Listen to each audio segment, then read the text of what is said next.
Call of the Void contains strong language and possible trigger warnings and is intended for mature audiences. Listener discretion is advised.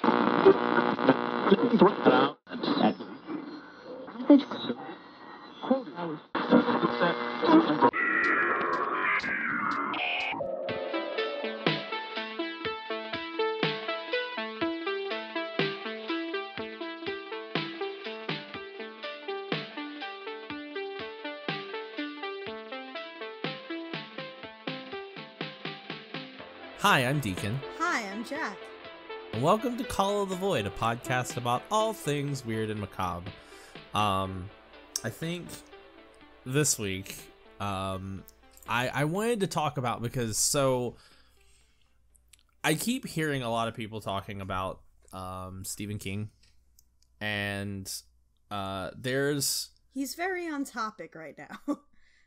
Yeah, he just had It Chapter 2, and they're making a Dr. Sleep movie, which is the sequel to The Shining.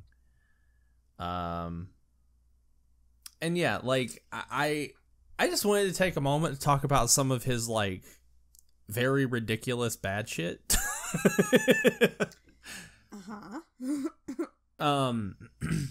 So, I have a bit of a love-hate relationship with Stephen King, because I hate most of his stuff, and I love, like, two things. One of them being the thing I hate the most of his. Actually, no, I'm not sure it's the thing I hate the most of his, because there's this one that I loved the entirety of, and then, surprise, surprise, when it got to the end, I wanted to chuck my TV out of a window, because I was like, this is the dumbest fucking shit I've ever seen, and I'm so pissed. Was it The Mist? No, oh god, no. I am very aware of The Mist. No, it was Storm of the Century, the miniseries. Oh. Yeah, like, my family, like, all, like, what was it, 4 nights?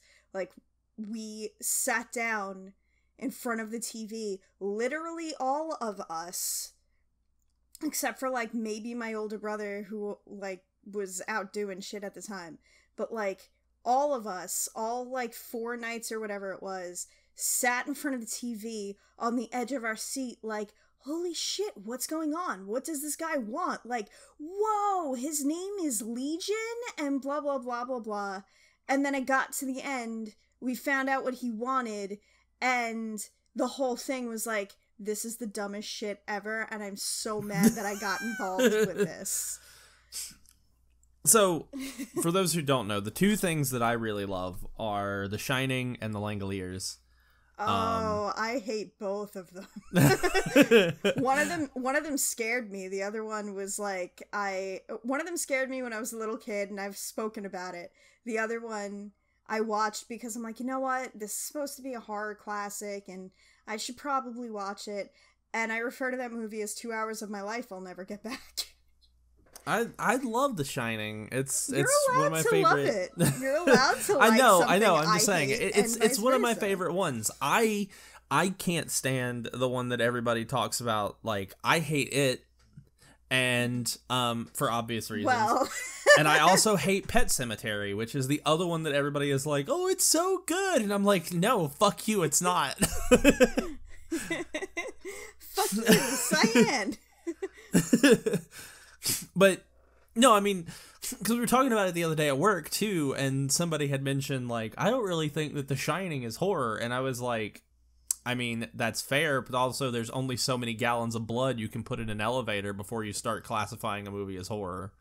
I mean, you're not wrong, but have you ever seen, back when I was in college, I took a couple of film courses, and one of them was an editing course, and to illustrate how important editors were to the process, my instructor showed us somebody took The Shining and reworked it, like, a trailer for it to make it seem like, you know, this, like, not a rom-com, but, like, this movie about, like, this dad that just kind of got, like, caught up in, like the nitty-gritty of life and like lost touch with his family, and you know, and they were doing this getaway so he could kind of like get back to like being a good dad and everything, and they fucking played Salisbury Hill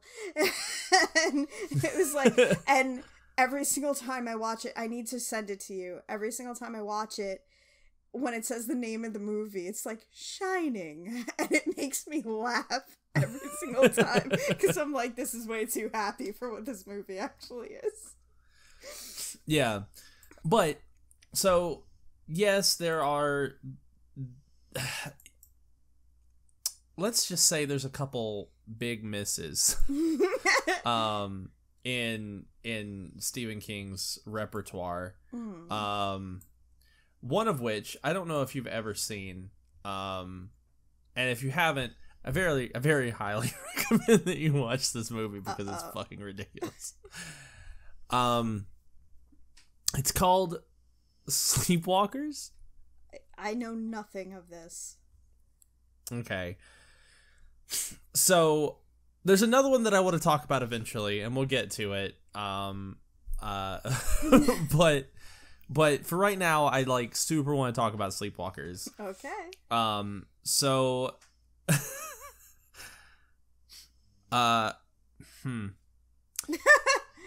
how should I preface this?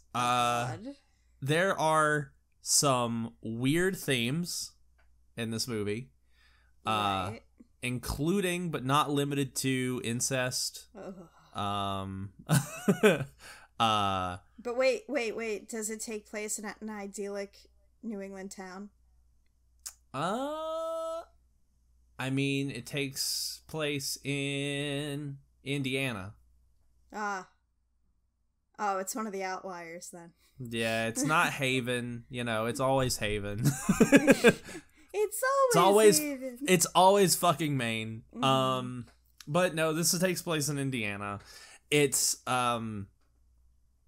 there is there's just a lot of like bad themes in this movie. I'm just gonna put that out there. So when we get talking about it,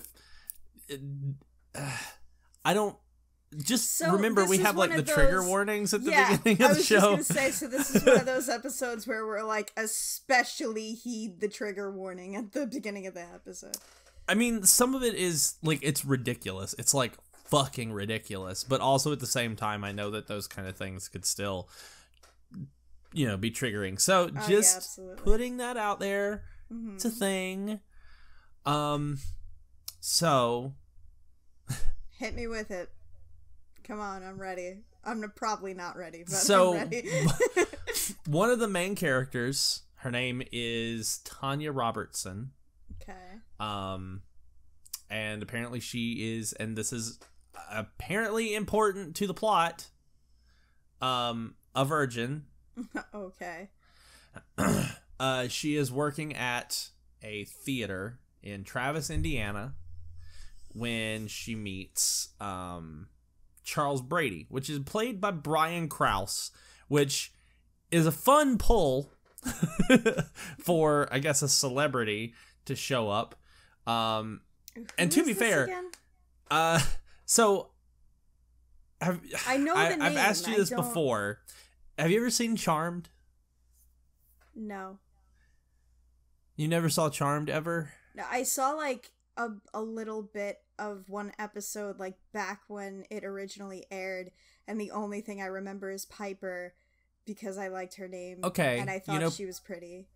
Piper's boyfriend, the white lighter, Leo? No. Oh.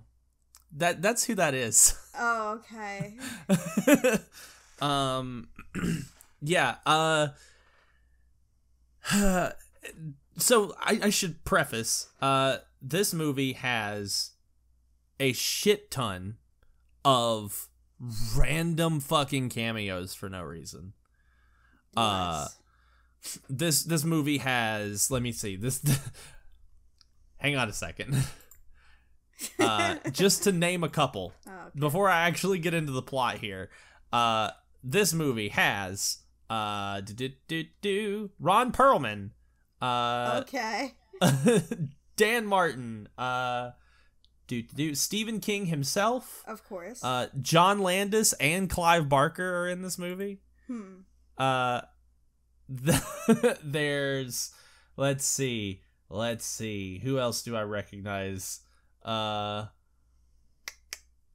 see. Mark Hamill is in this movie. Oh shit. He's one of the cops. Yeah, so it is like chock full of fucking just cameos for no fucking reason whatsoever, other than I'm famous and can have these people show up. Fun fact, Stephen King made an appearance in an episode of Sons of Anarchy in which Ron Perlman plays a character. Yeah. Okay, so anyway, she meets Charles Brady. He's a new student who transferred from a place called Paradise Falls, Ohio. And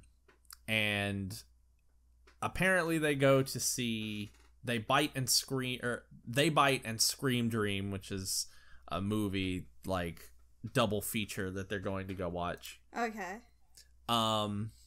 And yeah, he has a thing for her, and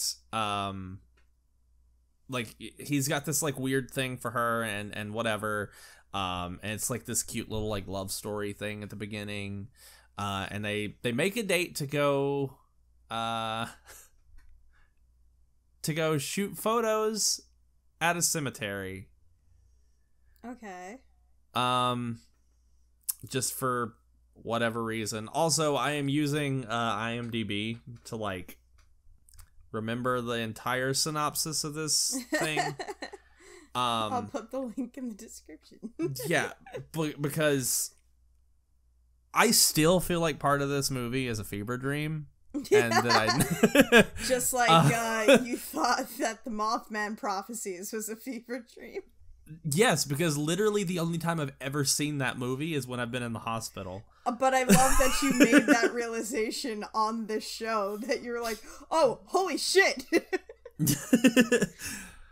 But, so Charles, is also seen with, a woman in a house, and they're dancing and stuff. And he mentions, they're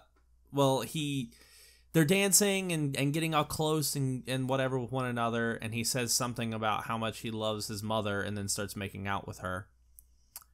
Yeah, that's his mom. Yeah, it's weird. But so anyway, while driving home from school, Charles gets pulled over by his English teacher. What? Yeah. Who makes an attempt to like blackmail him,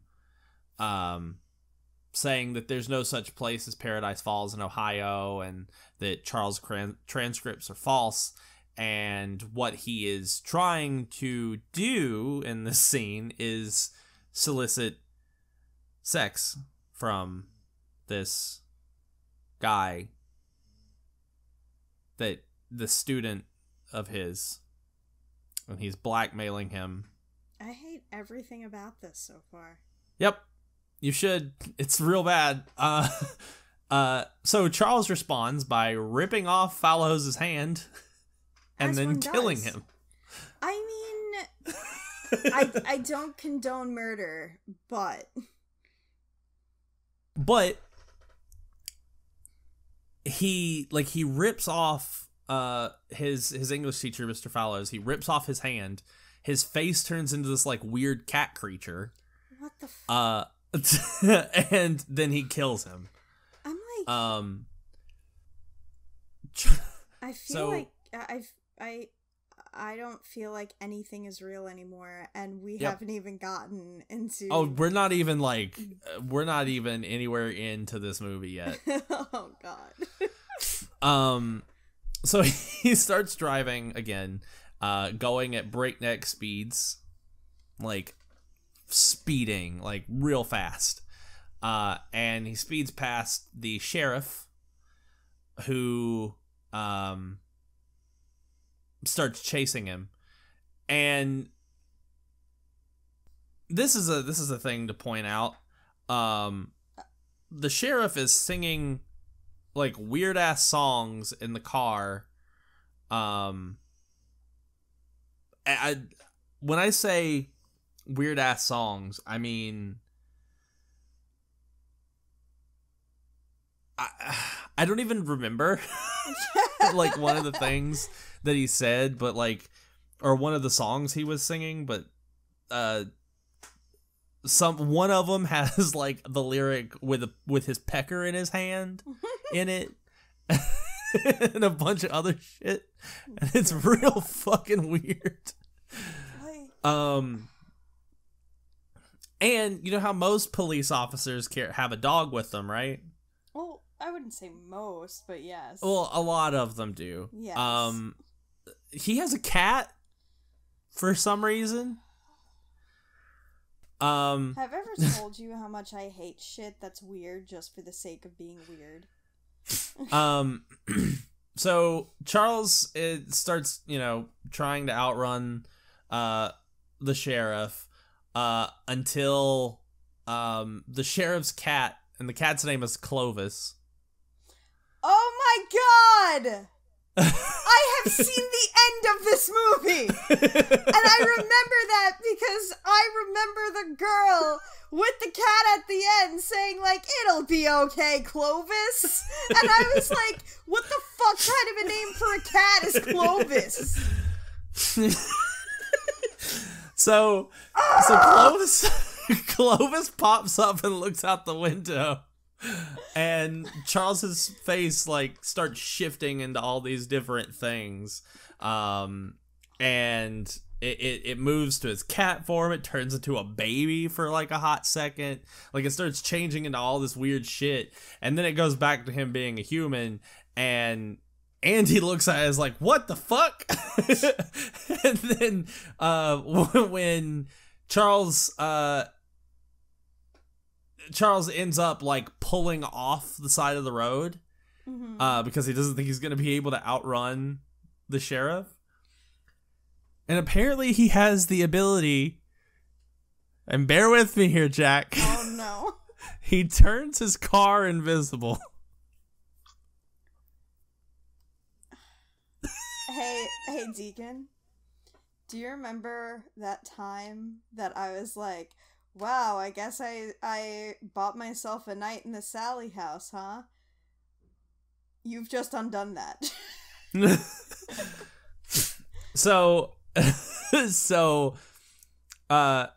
However he manages to do this, I have no idea. But Charles somehow has the ability to turn himself and his car invisible. But Clovis can still see him, which makes him angry. But the sheriff ends up giving up the chase, and Charles turns his car from blue to red, because he can change the color of his car apparently, and then drives home.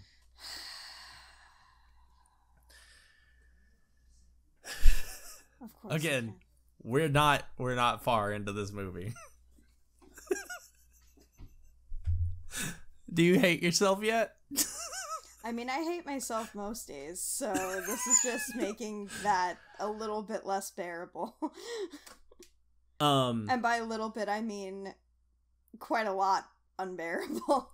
So, cats are beginning to show up in Charles's yard, and they set traps. Not the jellicles. They set traps for these cats because they want to kill them, but the cats just are avoiding them. And yeah,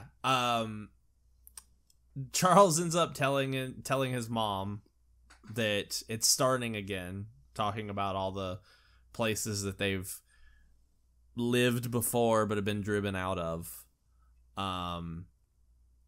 And they his really mother could have avoided all of this by, picking an actual fucking town in Ohio.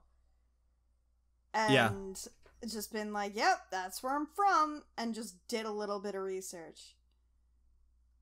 But Mary, her, like, his mom has other things on her mind and is more worried about the fact that she is starving, and she asks when Charles is going to bring the nourishment that she needs, and Charles promises her that it'll be tomorrow. So,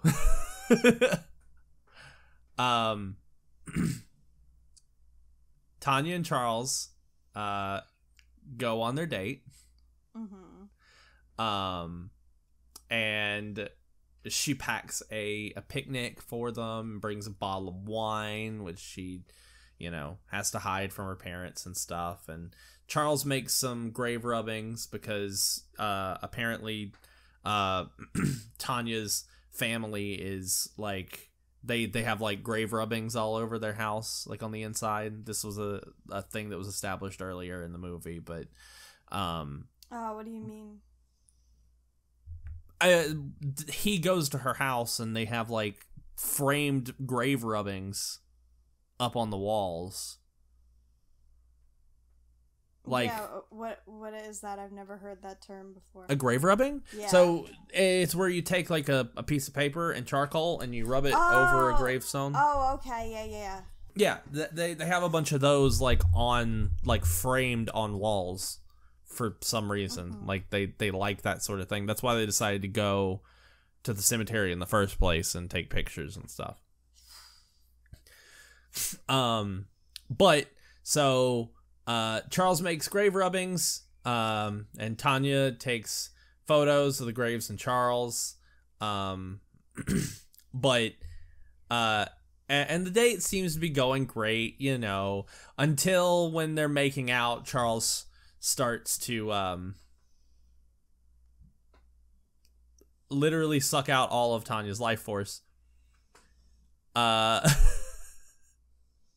And she manages to hit him with her camera, but he doesn't like stay, down for long. And he tries to do it again, but she stabs him in the eye with a corkscrew for the bottle of wine. So I don't know where to even look right now. Like, if I'm looking at my screen, if I'm looking at the wall, because I feel like everything is wavy and nothing makes sense anymore. You remember how I said that I felt like this movie was a fucking fever dream? Oh my god. This is why. And I'm not joking. Like, this isn't like a joke that I'm saying for, like, I literally am like, I don't know it's real anymore. This is I can't believe that this movie actually exists. Like, now that you're talking about it, like, I vaguely remember some of the end of the movie before, like, she ends up with the cat and whatever, and I remember, like, not having any clue what this thing was, and I was like, this is one of the most ridiculous things I've ever seen in my life. And I suppressed it for many years. Thank you for this. You ready to try and get through the rest of this movie? No, but let's do it. Okay, Charles's car changes back to its original color. Okay. Just as Andy and Clovis drive by. Very serendipitous, wouldn't you say? Stop it. Stop it with the smarminess. Stop it with the wink wink nudge nudge. And Andy the sheriff stops to investigate. And Tanya comes running out of the cemetery, with Charles running after her. And the sheriff tries to stop Tanya and get her to calm down. And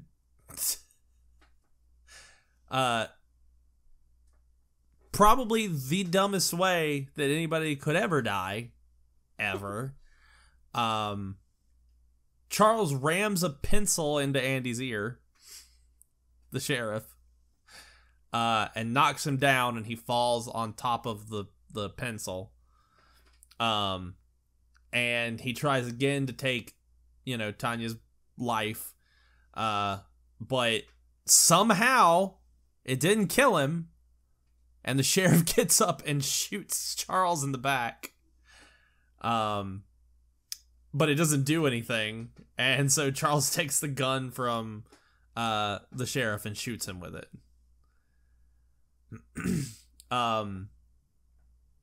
So he tries again. You think that he's about to get Tanya, and then Clovis leaps out of the car. Good old Clovis. And starts biting at him and shit. And Tanya manages to get out of get into the cop car and lock all the doors.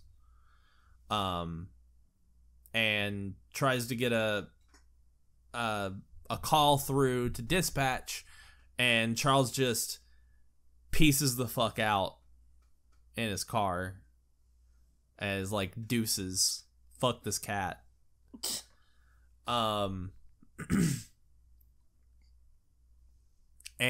so the police show up and they take Tanya back to her house, but they don't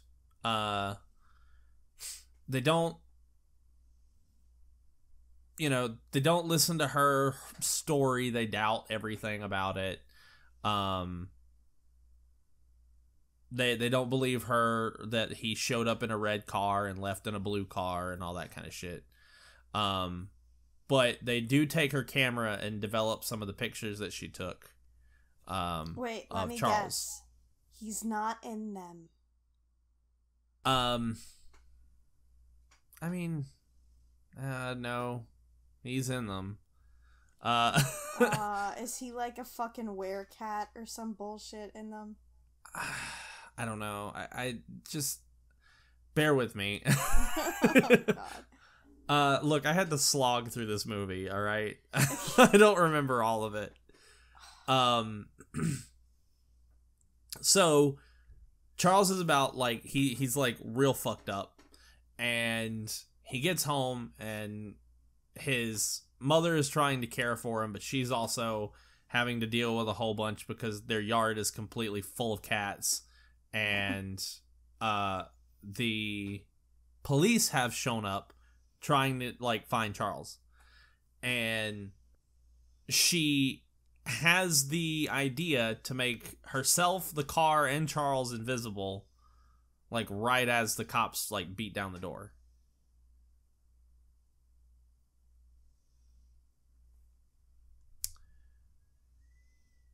I can hear your brain just stopping.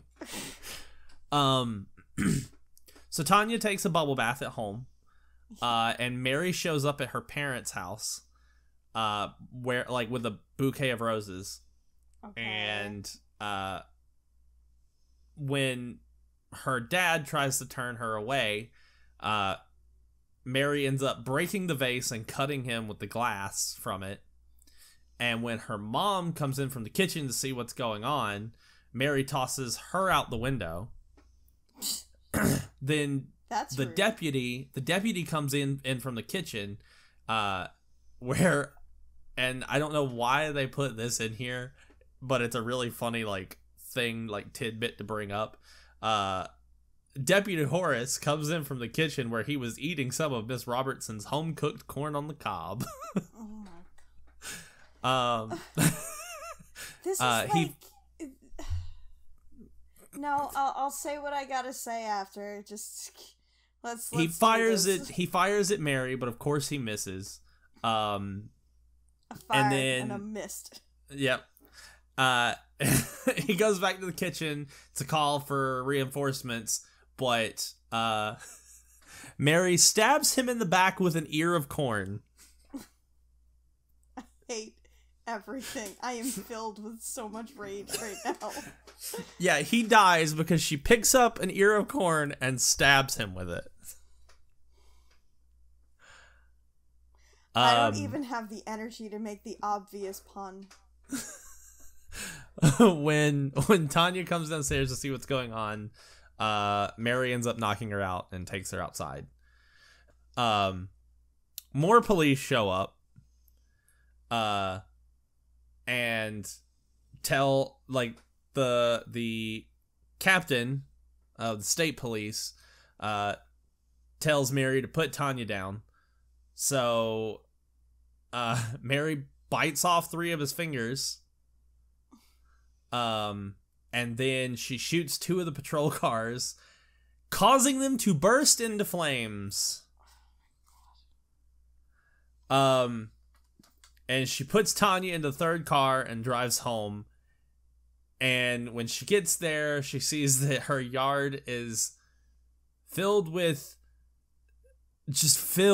cats. Like, filled with cats. Like, Jack, there are so many goddamn cats.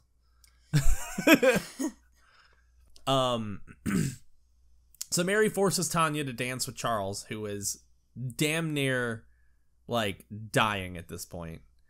And the police are encroaching on their house. And Charles tries to suck Tanya's life out again, and she pokes out Charles's eyes with her fingers. Mary's pissed. She starts screaming about how she killed her son and shit. And Clovis and the police break in. Clovis. Good old Clovis. And the police. Forget Sting.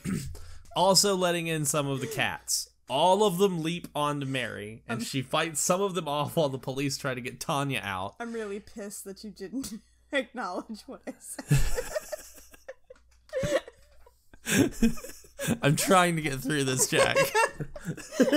I've tried to provide you with a moment of levity, and you did not take it. Mary ends up catching up with them. She kills some of the policemen by impaling them on the picket fence. She's in her, like, cat form at this point. I swear I thought you were gonna say by impaling them on some cats. Tanya jumps into the patrol car and tries to get it started. Mary, in her cat form, breaks the window and attempts to pull Tanya from the car. A bunch of cats start leaping on Mary. And for some reason, the cats biting her causes her to burst into flames.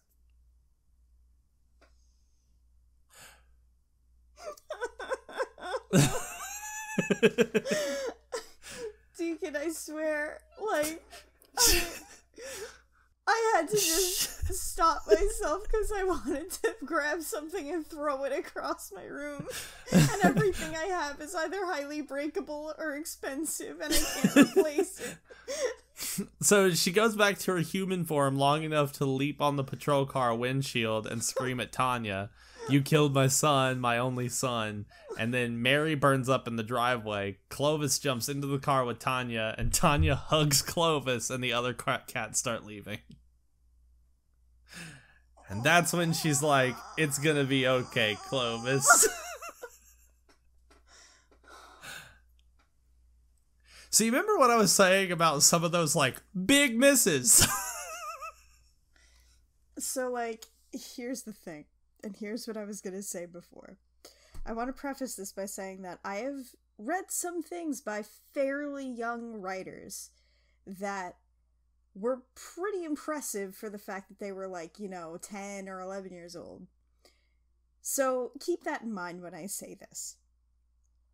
This sounds like a 10-year-old's amalgamation of shit that they would think would go into a good horror action movie, and they just threw everything they could possibly think of in there, but also they wanted their cat in it, so that's why the cat is technically a hero.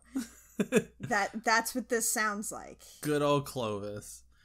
This doesn't sound like somebody who has how many bestsellers wrote this. This sounds like a kid writing for the first time, thinking that all of this is super badass. I'm also going to read you a thing that I left out of the synopsis. Oh god, there's more. All right. It's like a thing from a book thing. It's like a quote or whatever. Sleepwalker. Nomadic shape-shifting creatures with human and feline origins. Vulnerable to the deadly scratch of the cat, the sleepwalker feeds upon the life force of virginal human females. Probable source of the vampire legend. It is from the Chillicothe Encyclopedia of Arcane Knowledge, first edition, written in 1884. This is not a real book. This is just movie lore. But I left that out because that would have spoiled everything from the very beginning. But yeah. So that's Sleepwalkers. I need to seriously apologize to a couple of people. I need to apologize to Luke and Jen because this is probably how they felt when I showed them the snowman. I need to, and I can't believe these next words are about to pop out of my mouth. I need to apologize to my brother for giving him such shit for putting on Jason X, because I haven't even seen this movie and it's the worst horror movie I've ever seen. Jack, I need you to watch this movie. No. For the record, you just made me jump. Like, I need you to watch this movie. I need you to endure the hell that I put myself through. Okay, but nobody asked you to do that, Deacon. Jack! No. Listen, I will do anything for love, but I won't do that. Jack, if I have to fucking Clockwork Orange this, you're watching this movie.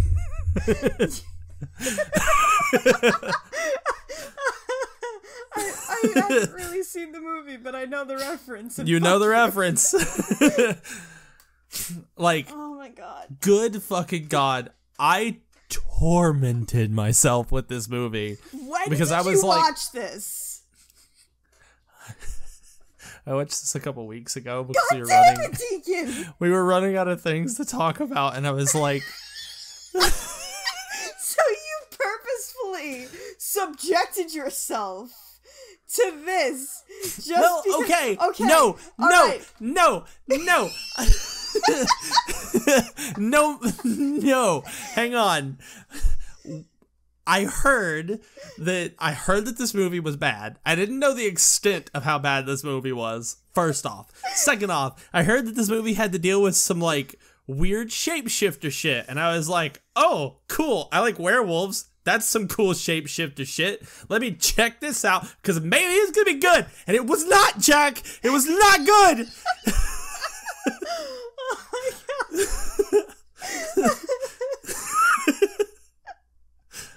I need you to watch this movie. Oh my god. Like, I need you to watch this movie, Jack. It's gonna be awful, and you're gonna hate it. You're gonna hate every fucking moment of it, and you're gonna want to die. But I need you to watch it.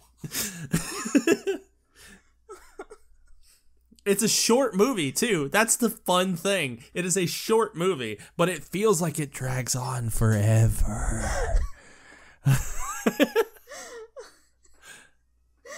Deacon, no. I need you to watch this movie, Jack. Oh, god damn it, dude. Fine. I need you. Like, look. For those of you playing at home, when we ask you to pass along any ideas or suggestions, this is how dire straits it can get. Please Don't make Oh, us don't suffer. worry. Oh, don't worry. There's another one that we're gonna talk about eventually. No. We're gonna talk about the Tommy knockers. I think okay, so what I think the thing I know about it, I only know one thing about it, and I think it's that one. I know it's a Stephen King one, and I think it's that one. Is that there are like these little aliens or whatever that like make you be able to like have these superpower kind of things, and like the main character is a writer, and she like makes a typewriter or something that types your thoughts so she can pump out work faster or something. Is that one?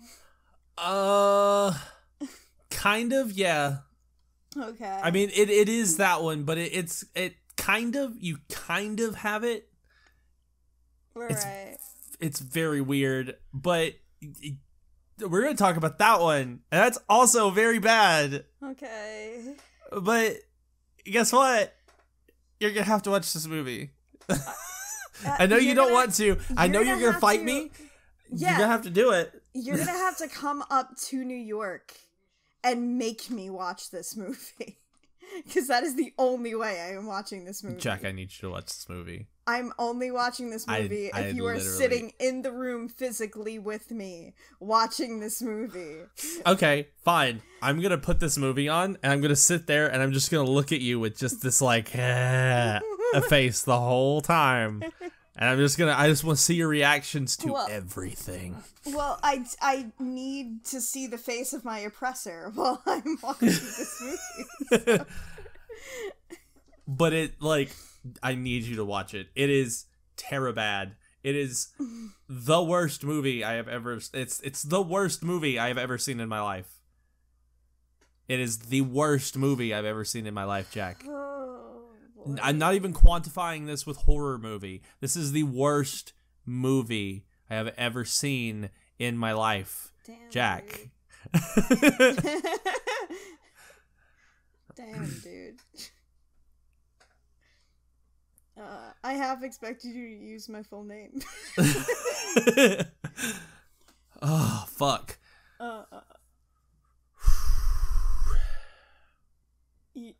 Anyway. You good? Because I'm not. I'm calming down. Okay. But yeah. So that's Sleepwalkers. This is a movie that you're eventually going to be subjected to. So be prepared whenever I come up there again. Because this is happening. Okay. And you're going to hate me for it. Okay. But it's happening. Alright. Oh, God. Alright. Anyway. I think that's all the time that we have for this. Oh no! I just realized I edit this. I'm gonna have to listen to it. You're gonna have all to listen over to it again. Why? What did I do to you? I try to be a good friend. This is what friends do. I try to be a good wombat. You know that whole, like, best friends are like, oh, are you okay? Is everything all right? And best friends are like, bitch! That's the situation that we got going on right now. They say that friends I do this don't because I love one you. Another. What do they know about friends? But yeah, like this is what we do. This is how we do. All I'm saying is this is a dangerous line for you to cross, Deacon. I don't know what you're talking about. I'm just saying, I will find something that I can suffer through just to bring you down with me. Okay. I will find something. Good luck. Good luck finding something worse than Sleepwalkers. Good luck beating what I just had to explain to you. This is a challenge. This is a call-out post. If you can do it... I fucking dare you. Is this our gauntlet? Is this what we're doing? This is officially us throwing down the gauntlet. Oh no, like, it's the first official Call of the Void gauntlet. trying to ruin each other's lives. Yeah, so you, if you can find something worse than Sleepwalkers to drag me through, to make me slog through, sure, great. Okay. But you're not gonna do it. You're not gonna find anything worse than Sleepwalkers. Oh, I'll do my best. I also have an assistant here that loves terrible movies. So. You're not going to find anything worse. I could put money on it. We'll see. Don't gamble, kids.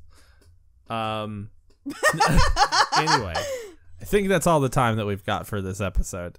So we should maybe end this right now. Okay. Before we go of this train wreck of an episode,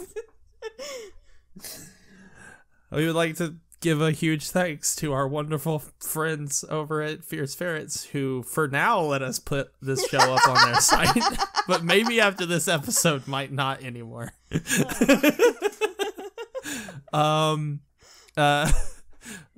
We love you guys so much. And yeah, thank you guys for letting us put our show on your site. It's www.fierceferrets.com, and you can go check them out every day, usually on Twitch. Twitch.tv/fierceferrets. You can catch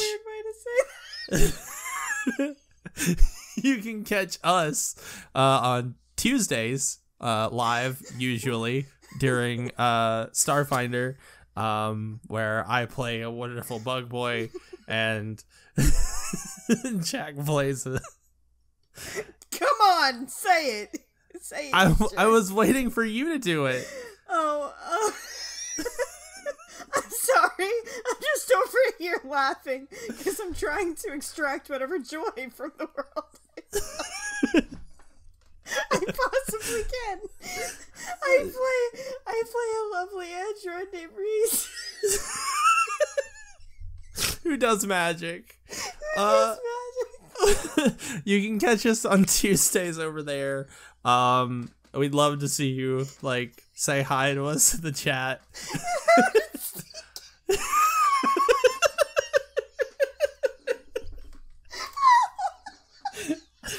Oh god. Oh fuck. I'm gonna try and continue through this. Listen, you can also... You and I, we're doing this together. You can also catch us in Drunk Fandom, which will be returning soon. And all of that is, you know, on the Fierce Ferret website and pretty much anywhere you can find your podcasts. Because Last Light is also a podcast, so you can check us out there. Yeah. We're also on social media. We have a Twitter account and an Instagram account. The handle's the same on both. It's at the COTV podcast. Jack, I can't wait to see what you post whenever you say that this episode is live. Oh, God. I can't wait to see what you fucking entitle this. I don't know, dude. I've been through several permutations of what this episode is going to be called throughout the entirety. Oh God. So we're on social media, on Twitter and on Instagram. The handle is the same on both. It's at the COTV podcast. Follow us there for updates, silly memes, and like I mentioned earlier, if you have an idea for an episode so that we don't have to suffer like this, please send it our way. Oh god. You can also send us suggestions on our exclusive Discord, and the way you get into our Discord is through our Patreon. Patreon tiers $5 and over get access to the Discord. They also get early access to episodes 2 to 4 days in advance usually, and they get their names shouted out at the end of each episode. Speaking of, thank you to Jared, Brandonson, and Fierce Ferrets for sponsoring this train wreck, and this shit show. I hope that you remain patrons. Oh God. But thank you so much for your continued support of our strange little show. Oh fuck. I think that's just about everything, and I'm fucking crying. So it doesn't. You would, as someone once said, you would think that the pain would make it less funny, but it doesn't. As a wise man once said, the years stop coming and they don't stop coming. Oh God. Oh God. Okay. Anyway. I think that's everything. So until next time, sweet dreams.